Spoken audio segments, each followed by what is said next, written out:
geceler üçün sevirəm. Sevirəm mən səni xəlvət geceler üçün sevirəm.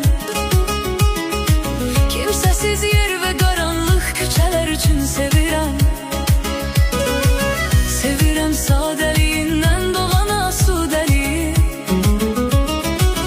fərqinə varmadan etdiklərin azadəliyi.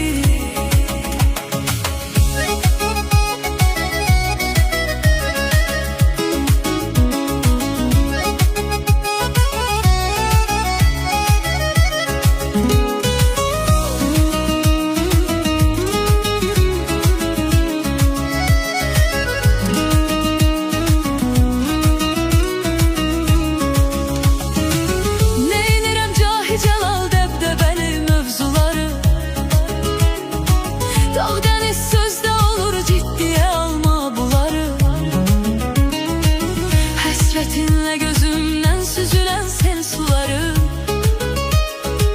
damla damla yığılan göl meşələr üçün sevirəm. Damla damla yığılan göl meşələr üçün sevirəm.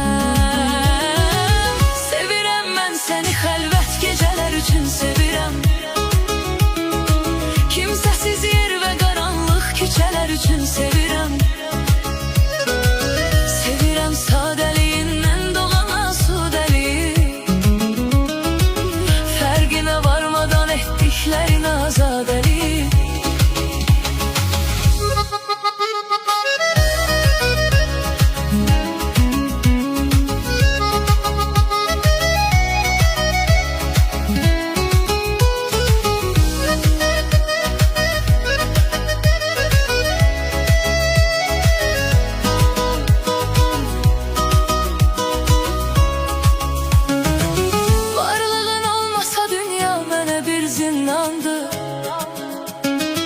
Sənlə hər dərdi qəmi dəf eləmək asandır.